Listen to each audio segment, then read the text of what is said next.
All right, guys, in this segment here, I want to go over the importance of how we think.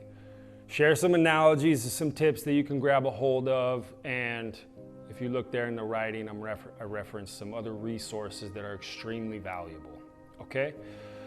Now, the recovery world talks about our stinking thinking, right? It's our thinking that drives our actions, okay? And it's our mind that needs to be renewed, all right? Romans 12:2 talks about the renewing of the mind, all right? Don't conform to just silly patterns that are gonna take us nowhere, but have your mind renewed. Have your mind trained in a different way. It talks about it in Ephesians, I think it's 4:23 as well, to be renewed in the spirit of our mind, okay?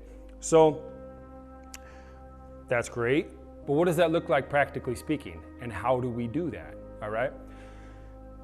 I've been going over this with clients for a long time. I've done just regular life coaching with people for years now, and also recovery coaching, more specific for people in recovery. And I'm always hoping for better language to describe it. And one of the simplest ways that I have come up with to convey this point is this, okay? Your mind is your spiritual stomach, okay?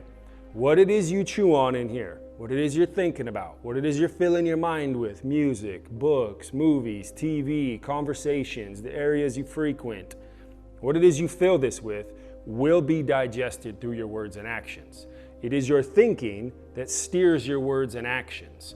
So if we watch what we think, we don't have to spend so much time watching what we say and what we do, because this is the engine to it, okay? Proverbs says, as a man thinks, so is he. As a man thinks, what it is he's entertaining in here is what he will be out here, all right? And out of our heart, our mouth speaks, okay? So, if our mind is our spiritual stomach, all right, and what it is we're chewing on up here, then we need to be a lot more aware of what it is we're putting in there. Now, I talk to people in early recovery and people in recovery, and I hear them, it's like, well, I'm not a saint, and I, like on Instagram, I'll go through and I'll look through my feed sometimes and I'll see some of the stuff people put up there, and they'll put, I saw one recently, it said like, I'm holy enough to pray for you, but I'm still hood enough to punch you. And I'm like, where are you even trying to go? Like, what are these mindsets you're grabbing hold of? So you say, I want to be this better person, but don't think I actually will. Don't cross me, What you fill yourself with up here is going to dictate what we're doing out here. In early recovery for me, so I used to be heavily involved in the world of hip hop. I made like 3 hip hop albums, and I was very involved in all of that for a long time. It was my love for writing that steered it. That was an outlet for it. I enjoyed it a little bit, but it put me in a lot of bad environments. But I realized in early recovery that it was dictating the way I saw things, the way I looked at women, the way I looked at money, and where it was I wanted to go in life. What I was filling my mind with was dictating how I was speaking and where I was going, okay? So I ask you, what is it you're filling your mind with and why, okay? And if in me asking that question, immediately you're able to say to yourself, oh, there's multiple things I know I'm filling my mind with that I need to get rid of. If there's a hesitancy in doing what it is you need to do to move forward from that place, all right, taking the right steps to renewing the mind, why? If you know you need to change that and you don't want to, why? All right? It's a question only you have the answer to, and I encourage you to process that with God. But now we apply the discipline, the responsibility, now being of service. Now we begin to apply these things, okay? Well, I like listening to that music. You can't take it away from me. You're free to listen to any music you want to listen to, okay? But know that what you fill your mind with has a consequence to it. There is a reaction to what it is we put in there. Okay? And what it is I'm filling it with is going to come out through here. So if there's certain music you're listening to, movies you are watching, TV shows, books you're reading, if there's certain things you know are not healthy for you, we begin to say, I'm going to do the right thing regardless of my feelings. My feelings will get on the page they need to be when I start doing the right actions. Here's practical stuff, very practical. Get a pen and paper, draw a line down the middle, all right? Write down on this left side here, okay, what it is you fill your mind with. What is it? What are the books you're reading? What are the shows you're watching? All right. What is the music you're listening to? Conversations you're having? All right. On the left side here. On the right side of the paper, begin to honestly assess what mindsets that those things are bringing about. Okay. This is practical stuff. When I talk about these tips, you can say like, well, yeah, that's great. Maybe I'll do it. When you begin to actually put the pen to paper, put the work in, do the right thing whether you feel like it or not, that's when the results really come. This column, what do I fill my mind with? This column, what is the thoughts it's creating? Okay? Be honest. The more honest you are, the better results you're going to see. It's a guarantee, okay?